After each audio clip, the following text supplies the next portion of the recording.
to the content of this webinar. I'll start with briefly discussing what epidemiology is. Then we'll go through the different study designs. And then I'll address the frequency measures and the measures of association. So what is epidemiology? If you would define it, you would say you study the distribution and the determinants of disease in populations with the goal of controlling disease in the populations. And there's a systematic approach that forms the basis of epidemiology.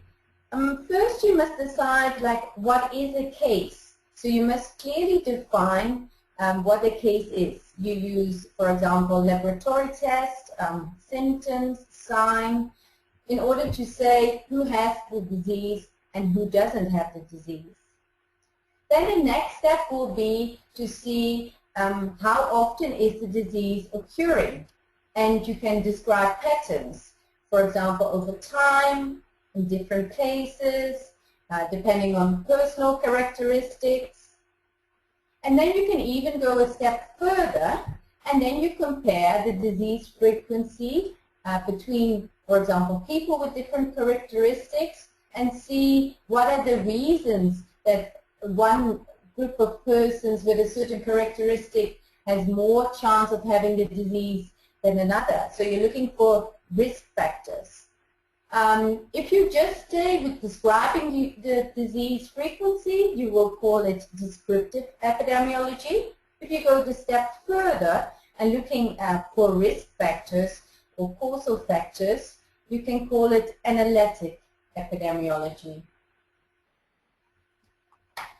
Epidemiology in public health can have different tasks. You can use it in public health surveillance.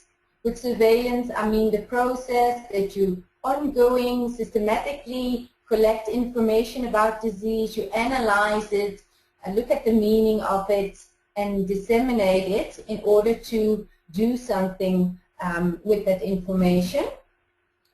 You can do field investigation just to clarify the circumstances of a case, or a large investigation to characterize how big an epidemic is and to identify what the cause is. Often surveillance and field investigation might be enough to identify causes or the way of transmission and to take appropriate measures to control disease. But sometimes you need analytic studies to really see what is the risk factor for disease. Epidemiologists become more and more important also in evaluation of services or interventions.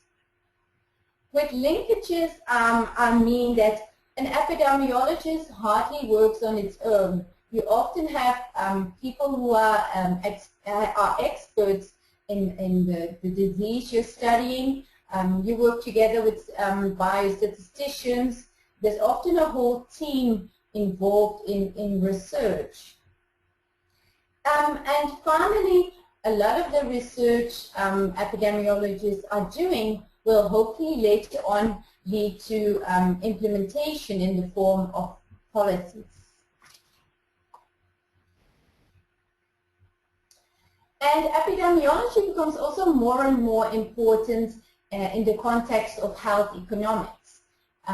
So in the evaluation of healthcare interventions, you often do a cost-effectiveness analysis in a randomized controlled trial, and as input for that, you use disease-specific outcomes, often from the same trial.